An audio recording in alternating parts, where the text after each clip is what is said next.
If you ever find your name on a list you were never meant to see, don't assume it's a mistake. Ethan Caldwell didn't believe in coincidences, not in business, not in life, and definitely not in survival, which was why the moment he saw his own name typed in clean, deliberate letters under a column labeled Target, something inside him shifted in a way no market crash or hostile takeover ever had. Because this wasn't about money. This wasn't about power. This was personal. And the strangest part was where he found it, folded neatly inside the worn canvas bag of the woman who had just saved his life. 3 days earlier, Ethan had been 30,000 feet above the ground, sipping sparkling water in a leather seat worth more than most people's cars, reviewing a deal that would add another zero to his already staggering net worth, the kind of life where problems were solved with a call, a signature, or a well-placed threat. But everything changed when the storm rolled in faster than forecasted, thick snow swallowing the sky, forcing his pilot to make an emergency landing in a remote stretch of mountain wilderness where cell service died and control slipped from Ethan's hands for the first time in years. The cold hit differently out there, sharp and immediate, cutting through his tailored coat as if it didn't belong. And when the engine finally went silent, so did the illusion that he was untouchable. He had stepped out expecting solutions, expecting someone to fix things, but instead there was only wind, endless white, and the quiet realization that money meant nothing if no one could reach you. That was when she appeared, almost like she had been waiting, Lily Brooks, wearing a simple jacket, her hair pulled back, her expression unreadable, introducing herself like it was the most normal thing in the world to find a billionaire stranded miles from anywhere, saying she worked nearby, saying she could help, and Ethan, who trusted no one, had no choice but to follow. Because the cold wasn't patient and pride didn't keep you alive. Her cabin was small, but warm, tucked between trees that blocked the worst of the wind, and she moved with a calm efficiency that didn't match the story she told, lighting a fire, handing him a blanket, giving instructions instead of asking questions, and Ethan noticed that immediately. The way she didn't hesitate, the way she didn't seem surprised, the way her eyes lingered just a second too long when she thought he wasn't looking. At first, he told himself it didn't matter, that survival came first, that he could figure everything else out later. But Ethan Caldwell didn't build an empire by ignoring details, and Lily Brooks was full of them, small inconsistencies that didn't add up, like how she knew exactly how to navigate the storm paths, how she anticipated his questions before he asked them, how she never once seemed impressed by who he was. Hours passed, then a day, then another, the storm refusing to let up, trapping them in a strange, fragile routine where proximity, forced conversation, and silence revealed more than words. And somewhere between the crackling fire and the howling wind outside, Ethan found himself doing something unexpected. He started to trust her, not completely, not blindly, but enough to lower his guard, enough to believe that maybe she really was just someone who happened to be there at the right time. And that was exactly when everything broke, because trust, Ethan would later realize, is easiest to give right before it's taken. And the moment he reached for his coat and noticed something out of place, something slightly heavier than before, he followed the instinct that had made him who he was. He checked, and inside her bag, hidden but not well enough, was the paper that changed everything. His name, clear as day, under a word that didn't belong anywhere near him unless something had gone very, very wrong. Target. And suddenly the storm outside wasn't the thing trapping him anymore. The paper did not shake in his hands, but something deeper did, something instinctive that told Ethan Caldwell this was no accident, because lists like that were never random and names like his did not appear without intention. So he folded it back exactly as he found it, sliding it into Lily Brooks' bag with the same precision he used when closing million-dollar deals. Then he sat down as if nothing had changed, even though everything had, watching her from across the small cabin as she poured hot water into 2 chipped mugs. Like this was just another quiet night in the mountains. She did not look up immediately, which somehow made it worse, because it meant she was not nervous, not rushed, not afraid of being discovered. And that kind of calm only came from someone who believed they were in control. And Ethan had spent his entire life recognizing control when he saw it. "You should drink," she said finally, her voice steady, offering him the mug with a faint smile that did not quite reach her eyes, and Ethan took it, nodding once, playing along. Because whatever game this was, he was not going to lose by reacting too early. The heat spread through his hands, grounding him, giving him time to think, and thinking was what he did best. So he replayed everything, every moment since the storm forced him down, every word she had chosen, every silence she had left hanging, and the pattern began to form, subtle but undeniable, like a strategy revealing itself halfway through a negotiation. Lily had known where to find him too quickly, had guided him through terrain that should have been impossible in low visibility, had prepared that cabin as if she expected company, and now there was a document with his name on it hidden among her belongings, not locked away, not destroyed, just kept close enough to matter. None of it made sense if she was telling the truth, but all of it made perfect sense if she was not. Still, Ethan did not confront her, not yet, because information was leverage, and right now she thought she had more of it than he did, which meant she would make a mistake eventually, and all he had to do was wait. Outside, the wind howled louder, rattling the windows, the storm tightening its grip as if the world itself wanted them trapped together a little longer, and inside, the air felt different now, heavier, charged with something unspoken. Lily sat across from him, tucking a loose strand of hair behind her ear, her movements controlled, almost practiced, and for a moment, Ethan wondered how long she had been playing this role, how many versions of herself existed behind the one she showed him. "You are not used to being stuck, are you?" she said, breaking the silence, her tone almost curious, and Ethan allowed a small, calculated smile, leaning back slightly as if the question amused him. "I prefer situations where I set the terms," he replied, watching her reaction closely.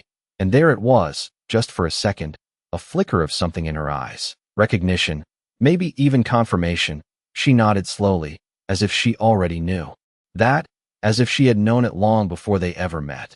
And that realization settled in deeper than anything else, because it meant this encounter might not have started with the storm at all. Time stretched, conversation drifting into safer territory, surface-level exchanges about the weather, about the area, about nothing that mattered. But underneath it all, Ethan was measuring every word, every glance, every pause, building a new understanding of the woman sitting across from him, a woman who had saved his life and might also be the reason it was in danger. And then, just as he began to think he could maintain control of the situation, Lily stood up, walking toward the door, her hand resting briefly on the handle as she looked back at him with an expression that was almost unreadable, and she said something that shifted everything once again. "If the storm clears by morning, someone will come looking for you." She paused, just long enough for the words to settle. "The question is, who do you think will find you first?" And for the first time since he saw that list, Ethan realized he might not be the only one playing this game. The moment Lily Brooks asked that question, it stopped feeling like a conversation and started feeling like a test, and Ethan Caldwell had never walked away from a test in his life. But this one was different because the rules were hidden and the stakes were not written anywhere he could see. He did not answer her right away, not because he did not have an answer, but because he needed to understand why she was asking, and more importantly, what she expected him to say. So he stood slowly, setting the empty mug down with deliberate calm, his eyes never leaving hers as he replied, "I assume the people who work for me are already searching." His tone steady, controlled, the kind that had closed billion-dollar deals without raising suspicion. But Lily did not react the way most people would. She did not seem relieved. She did not seem impressed. Instead, she gave a small nod, almost like she had just confirmed something to herself. And that subtle reaction told Ethan more than any words could. She opened the door slightly, letting a sharp gust of wind push into the cabin, snow swirling in the darkness beyond as if the world outside had no intention of letting either of them leave just yet. Then she closed it again, turning back to him with that same unreadable expression. "Sometimes," she said quietly, "the people you trust to find you are the ones you should be most careful about." And that was not a random statement. It was too precise, too intentional, like everything else about her. And Ethan felt the shift again, deeper. This time, because now the question was not just who Lily really was, but what she knew about him. He moved closer to the fire, more for the illusion of comfort than the heat itself, his mind already running through possibilities, competitors, past deals, People who had reason to watch him, to follow him, to put his name on a list like that. But none of them connected cleanly to the woman standing a few feet away, acting like she had been part of this long before the storm began. You talk like you have seen something like this before, he said, testing her, giving her space to either reveal or retreat. And for a moment, Lily hesitated, not long, just enough to show that she was choosing her next words carefully, which meant whatever she said next mattered. She walked back to the table, resting her hands lightly against the edge, her posture relaxed but her eyes focused. I have seen people believe they are in control, she answered, her voice calm, until they realized they were only seeing part of the picture. And there it was again, not a denial, not an explanation, just another layer, another piece that raised more questions than it answered, and Ethan could feel the balance shifting. Not dramatically, not in a way that could be measured yet, but enough to know that he was no longer the only one reading the situation. Outside, the storm continued, relentless, the wind pressing against the walls as if testing their limits, and inside, the space between them felt smaller, tighter, filled with things neither of them was saying. Ethan took a slow breath, grounding himself, reminding himself of who he was, of what he had built, because whatever this was, whatever role Lily was playing, it was still a game of information and timing, and those were rules he understood better than anyone. Then show me the rest of the picture, he said finally, his voice quieter now, but no less firm. And for the first time since he had met her, Lily smiled in a way that felt almost genuine, but not entirely, because there was something behind it, something that suggested she had been waiting for him to say exactly that. She reached into her jacket, not hurried, not cautious, just deliberate, and Ethan did not move, did not interrupt, even though every instinct told him that whatever she was about to reveal would change everything again, because that was the pattern now, one layer after another, each one pulling him deeper into something he had not chosen but could no longer walk away from. And as her hand emerged holding something small, something familiar, Ethan realized this was no longer about surviving the storm. This was about understanding why he had been brought into it in the first place, and whether the truth waiting on the other side was something he was ready to face. What Lily Brooks placed on the table was not a weapon, not a threat in the way Ethan Caldwell expected, but something far more unsettling, a small silver key attached to a faded tag with a number etched into it. Simple, ordinary, and yet the moment Ethan saw it, recognition hit him instantly because he had seen that exact format before, not recently, but years ago, in a place he had not thought about in a very long time. He did not reach for it right away. Instead, his eyes narrowed slightly, studying it as if it might change if he looked long enough, because objects like that did not appear without a reason, and if Lily had it, then this was no coincidence, not even close. Where did you get that? He asked, his voice controlled but lower now, the kind of tone that carried weight without needing volume. And Lily did not hesitate this time. She met his gaze directly. That depends on how honest you are willing to be, she replied, and that answer confirmed everything he had been piecing together. She was not guessing. She was not improvising. She knew exactly what she was doing. And more importantly, she knew something about him that connected to that key. Ethan finally stepped forward, picking it up between his fingers, turning it slightly so the light from the fire caught the worn edges. And just like that, the memory came back clearer, a private storage facility, one of several he had used years ago during a period of rapid expansion, places where documents, backups, and certain sensitive items were kept away from the public eye, away from competitors, away from anyone who did not need to know. He had not thought about those locations in years because he did not need to. Everything had been secured, handled, moved forward, or so he believed, and yet here was the key, in the hands of a woman who claimed to be a pool girl in the middle of nowhere. This does not belong to you, he said, not as an accusation but as a statement of fact, and Lily tilted her head slightly, almost as if she expected that response. No, she said calmly, but it does belong to your past. And that was the moment the line between present and past began to blur, because whatever this was, it did not start with the storm, it did not start with the crash, it started long before that, in decisions Ethan had made when he believed he could control every outcome. The fire cracked softly behind them. The only sound in the room as the weight of that realization settled in and Ethan felt something unfamiliar. Not fear exactly, but awareness, the kind that came when you realized the situation was larger than you initially understood. You are not here by accident, he said slowly, watching her carefully. And this time Lily did not deflect, did not redirect. She simply nodded once, confirming it without hesitation. No, I am not, she answered. And there was no hesitation, no uncertainty, just clarity. And that clarity was more revealing than any detailed explanation could have been. Ethan exhaled slowly, setting the key back down on the table, his mind already adjusting, recalibrating, shifting from reaction to strategy, because that was what he did when things became complicated. He adapted, but adapting required information, and right now Lily still held more of it than he did. Then start explaining, he said, his voice firm again, reclaiming some of the authority he had lost since the storm began. And for a brief moment, it seemed like she might finally lay everything out in a way that made sense. But instead she did something unexpected.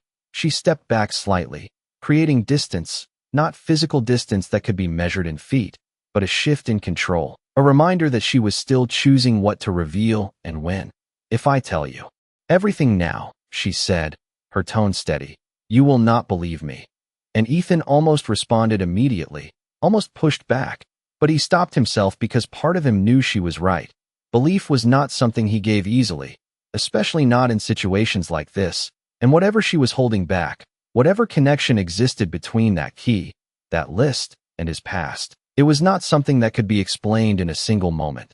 The wind outside seemed to ease slightly, just enough to make the silence inside feel heavier, more focused, and Lily glanced toward the window before looking back at him, her expression softer now, but still guarded.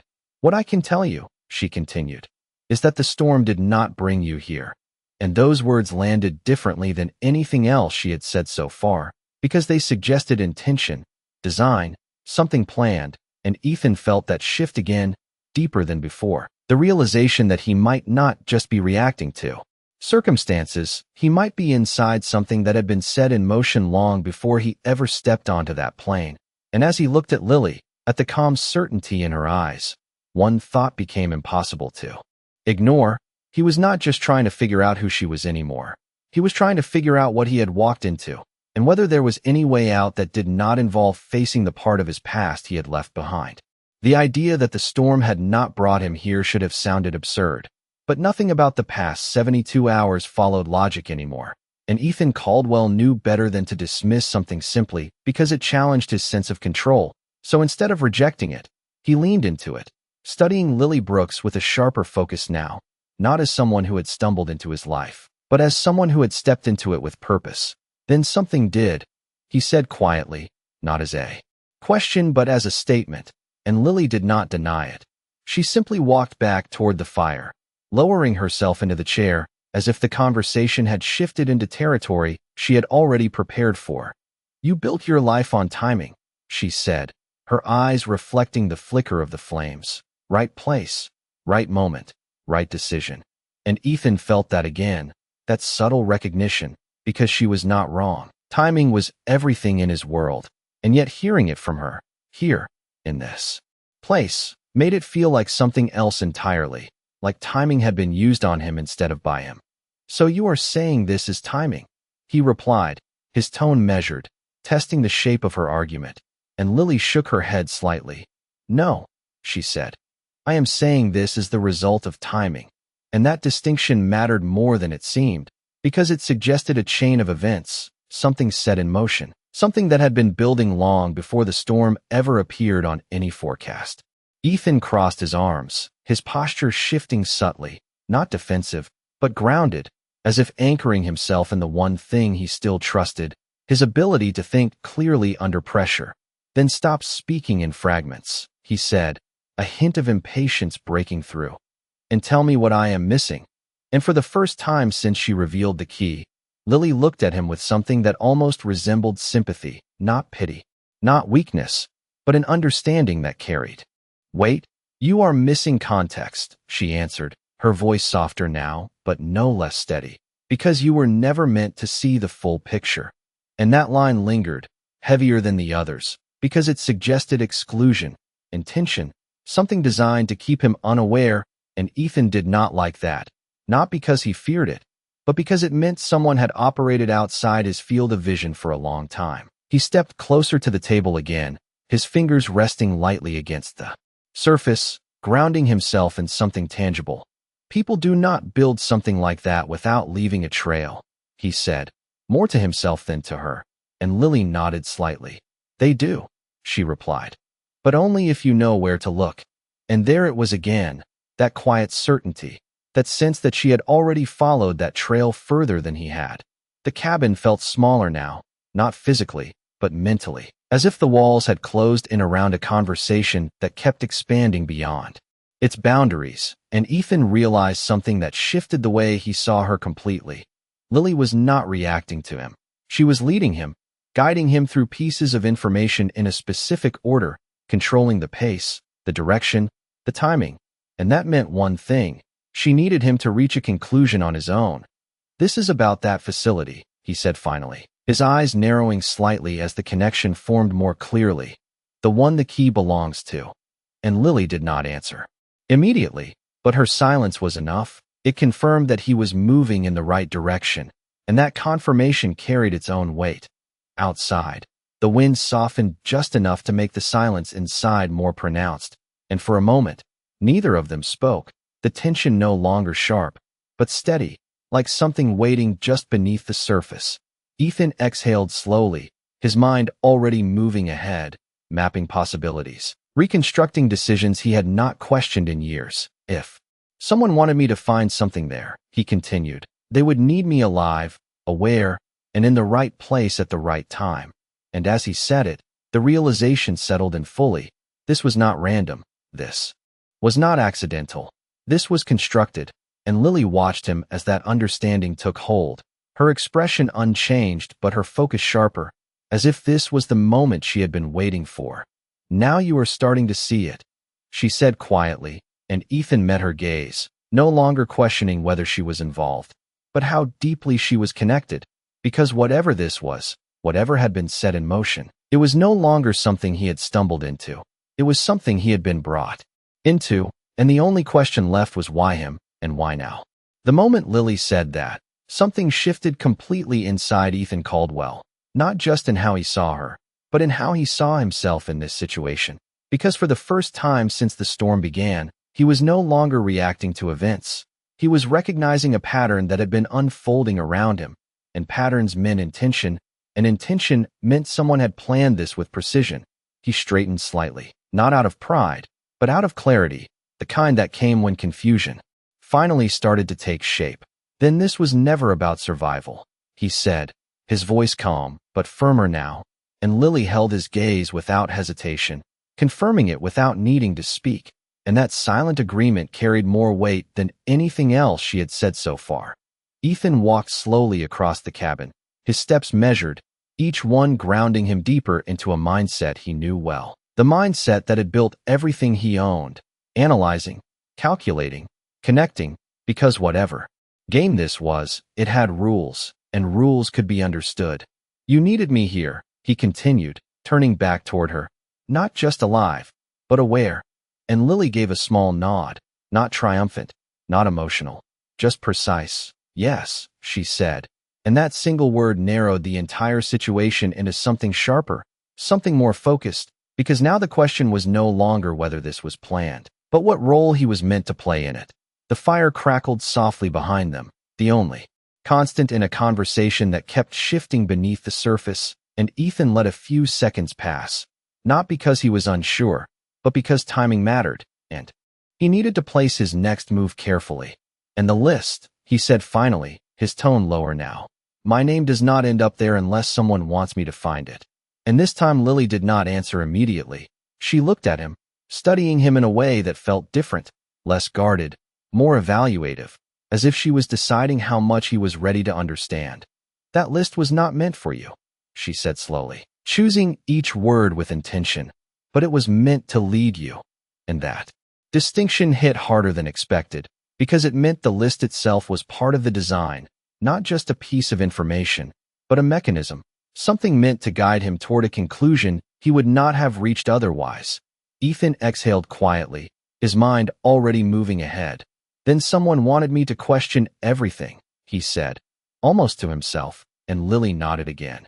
Including yourself, she added. And that was the part that lingered, because Ethan Caldwell did not question himself, not in the way she was suggesting, not in a way that touched the foundation of who he was. And yet here he was, standing in a cabin in the middle of nowhere, holding a key to a place he had not thought about in years, connected to a chain of events he did not initiate. He looked down briefly at the table, at the key resting there, and for the first time, it did not feel like an object from his past. It felt like an entry point, something waiting to be used, something that mattered now, in a way it had not before. "What is in that facility?" he asked, his voice steady but quieter, and Lily's expression changed slightly, not dramatically, but enough to signal that this question mattered more than the others. "Something you left behind," she said, and Ethan frowned slightly, not because he did not understand, but because he did, and that understanding carried implications he had not considered until now. "I do not leave things unfinished," he replied, almost instinctively, and Lily's gaze did not waver. "You did," she said, and there was no accusation in her tone, just certainty, the kind that came from knowledge, not assumption. The wind outside shifted again, softer now, as if the storm itself was beginning to loosen its hold. But inside, the tension had only grown, tightening around a truth that was getting closer with every word. Ethan lifted his gaze back to her, his expression more focused than before, because now this was no longer about uncovering what she knew. It was about confronting what he did not, and that was territory he had not stepped into in a long time. "Then you are not here to stop me," he said slowly, testing the final piece of the pattern, and Lily shook her head once. "No," she answered, her voice calm but clear. "I am here to make sure you see it through." And that was the moment everything aligned. Not completely, not yet, but enough for Ethan to understand one critical truth. Whatever was waiting in that facility, whatever had been set in motion, he was not being pulled away from it. He was being pushed toward it. And Lily Brooks was not the obstacle. She was part of the path. The realization that Lily Brooks was not standing in his way, but guiding him towards something forced Ethan Caldwell to confront a truth he had avoided for years. That control was not always about directing the present. Sometimes it was about understanding the past. And right now, his past was no longer something distant or irrelevant. It was active, present, shaping every step he was taking inside that cabin. He looked at her differently now, not as a mystery to solve, but as a connection to something unfinished, something he had overlooked or deliberately left behind. And that shift changed the way he spoke, the way he thought, even the way he stood, more grounded, more focused, less reactive. "You keep saying I left something," he said slowly, his voice steady but edged with intent. "But you have not told me why it matters now." And Lily did not respond immediately. She walked toward the window again, brushing aside a thin layer of frost with her hand to glance outside, as if checking something beyond the storm itself. And when she turned back, there was a quiet certainty in her expression that had not been there before. "Because it did not stay where you left it," she said, and that single sentence shifted everything once again, because now it was not just about the past. It was about movement, change, something evolving beyond his awareness. Ethan felt that familiar tension return, not panic, not fear, but the sharp focus that came when variables changed in ways he did not predict. "Things do not move on their own," he replied, his tone controlled, almost analytical, and Lily gave a slight nod, acknowledging the logic without fully agreeing with it. "No," she said, "but people do." And that was the difference, the missing piece that had not fully formed until now. Because if someone had accessed that facility, if someone had taken or altered what was inside, then this was no longer just a trail left for him to follow. It was an ongoing situation, something still unfolding. Ethan crossed the room again, slower this time, his mind mapping possibilities, timelines, connections, because this was no longer abstract, this was operational, and that was territory he understood better than anyone. "Then whoever is involved knew about it before I did," he said, more as a conclusion than a question, and Lily's silence confirmed it just as clearly as any answer could have. The fire behind them burned lower now, the room dimmer, the shadows longer, stretching across the walls like reminders that time was moving whether they acted or not, and Ethan could feel it, that subtle pressure, not external, but internal, the sense that waiting too long would shift the balance in ways he could not control. "You found it first," he said, his gaze locking onto hers again, sharper now, more direct, "or you were sent to find it." And this time Lily did not look away, did not deflect. She held that gaze and answered with a calm clarity that carried weight. "I was meant to understand it," she said, and that answer was different. It was not about orders, not about instructions. It was about purpose, and that made it more complex. Because purpose could not be traced as easily as commands. Ethan studied her for a moment longer, measuring that response, testing it against everything else she had revealed, and slowly, the pieces began to align in a way that made sense, not completely, but enough to see the outline of something larger, something that involved more than just him and her. "And now you need me," he said finally, his voice quieter but more certain, and Lily nodded once. "Yes," she replied, "because it was never just yours to begin with." And that was the line that settled deeper than the others, because it challenged something fundamental, something Ethan had built his entire identity around: ownership, control, the idea that what he created belonged to him alone. And yet here was someone telling him that what he left behind had never fully been his, not in the way he believed. Outside, the wind had calmed further, the storm losing its intensity, but inside the cabin, the tension had only sharpened, narrowing into a single direction, a single path forward that neither of them could ignore anymore. Ethan glanced once more at the key on the table, then back at Lily, and for the first time since this began, he did not see her as a variable to manage, but as a necessary part of whatever came next, because, whether he liked it or not, she was already inside this with him, and whatever was waiting at that facility, whatever had been set in motion, it was no longer something he could avoid. It was something he was being led toward, step by step, whether by design or by consequence. And the only real question left was what he would find when he finally got there, and whether it would change everything he thought he understood about his own past.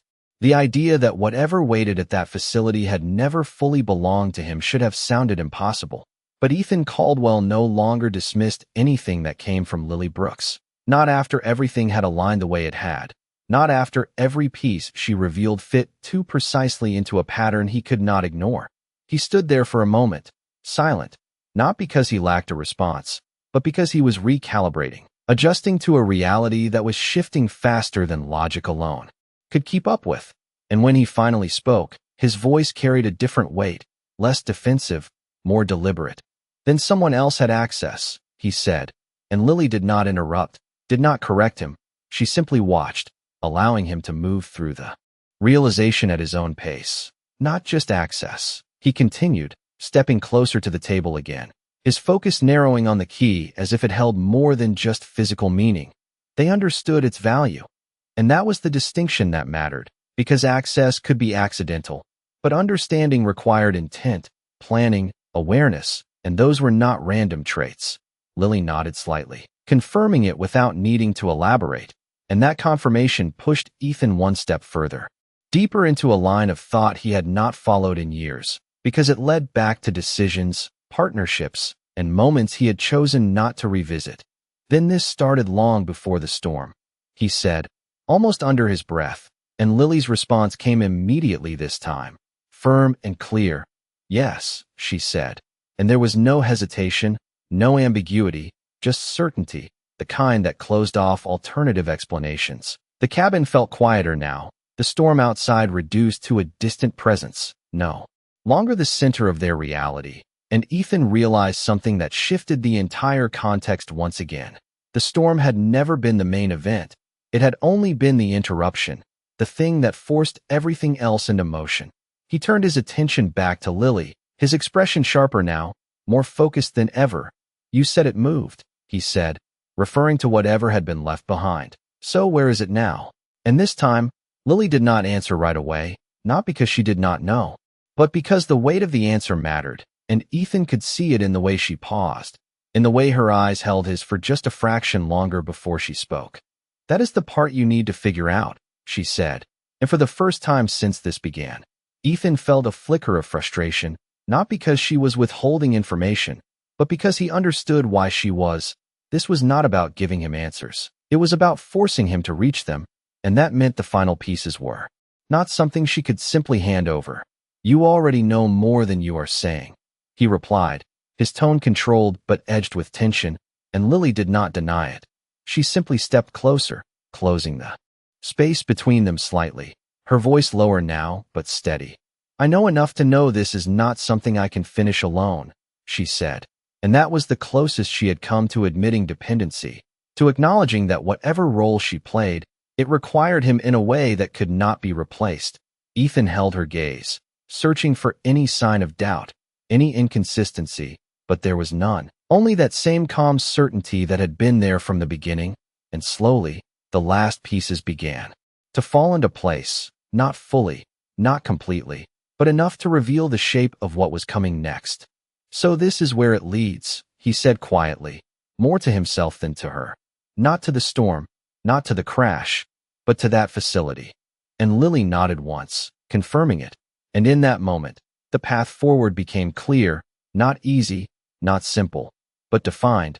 Outside, the wind had nearly stopped, the storm finally breaking, leaving behind a stillness that felt almost unnatural after everything that had happened, and inside the cabin, that stillness carried a different kind of weight, the kind that came right before a decision. Ethan reached for the key again, holding it more firmly this time, no longer as a question, but as a choice, because whatever waited at the end of this path, whatever had been set in motion, it was not something he could ignore anymore, not after everything he had learned, not after everything that had been revealed. He looked back at Lily one more time, not as a stranger, not as an unknown variable, but as someone who had become part of this equation in a way neither of them could undo. And for the first time, there was no hesitation in his voice when he spoke. "Then we go there," he said, and Lily's response came without delay, calm, certain, and final. "Yes," she said. "But once we do, there is no going back." And Ethan understood exactly what she meant, because whatever truth was waiting for them, it was not just about the past anymore, it was about everything that came after. The silence after that decision felt heavier than the storm had ever been, because for Ethan Caldwell, choosing to move forward was never just about action, it was about consequence, and for the first time in a long time, he could not predict what those consequences would be. He stood near the door for a moment, the key still in his hand, feeling its weight differently now, not as a reminder of something he once owned, but as a symbol of something unresolved, something that had been waiting for him long before he realized it. Lily Brooks moved quietly behind him, gathering a few things with calm efficiency, her movements precise, practiced, as if she had already anticipated this moment, and that alone told Ethan something important. She had always known this was where it would lead. "How far is it?" he asked without turning, his voice steady, grounded in the kind of practical thinking that had always guided him forward, and Lily answered without hesitation. "About 30 miles, she said. "If the roads are clear, maybe an hour, if not, longer." And Ethan nodded slightly, calculating distance, time, variables, because even now, even with everything shifting around him, he defaulted to structure, to measurable things, to anything that could be understood. He opened the door slowly, the cold air rushing in, sharp but no longer overwhelming. The storm reduced to a quiet aftermath, snow covering everything in a stillness that felt almost deliberate, as if the world itself had paused to let something else unfold. He stepped outside first, testing the ground, the air, the silence, and for a moment, he looked out across the endless white landscape, not as a barrier, but as a path, something that had been hidden before but was now visible. And when he turned back, Lily was already behind him, ready, her expression calm but focused, as if this was not a risk, but a step she had always intended to take. They moved toward the vehicle together, the snow crunching beneath their boots, each step carrying a weight that had nothing to do with distance and everything to do with what waited ahead. And as Ethan reached for the door, he paused, not out of doubt, but because something had finally aligned in a way he could not ignore. "You said I left something behind," he said, turning to face her fully now, his eyes sharper than ever. "But you never said, "What happens if I find it?" And for the first time since this began, Lily did not answer immediately. She looked at him, not as someone guiding him, not as someone holding back information, but as someone weighing a truth that could not be taken back once spoken. "That depends," she said finally, her voice quieter now, but steady, "on whether you recognize it when you see it." And that answer settled deeper than anything else she had said, because it shifted the focus again, not just to what was waiting, but to him, to his ability to understand it, to accept it. And Ethan realized that whatever this was, it was not just about uncovering something hidden. It was about confronting something he had not fully understood before. He opened the vehicle door and paused one last time, glancing back at the cabin, at the place where everything had changed, not dramatically, not suddenly, but layer by layer, until the person standing here now was not the same one who had arrived. Then he got in, the engine starting with a low hum that broke the silence. And as they began to move forward, the path ahead stretching out into the distance, Ethan tightened his grip slightly on the key, not out of uncertainty, but out of awareness, because whatever waited at the end of that road was not just a destination. It was an answer, and answers, he knew better than anyone, always came with a cost. And as the cabin disappeared behind them, and the snow-covered road unfolded ahead, one thought remained clear: this was never about being lost. It was about being led, and he was finally ready to find out why.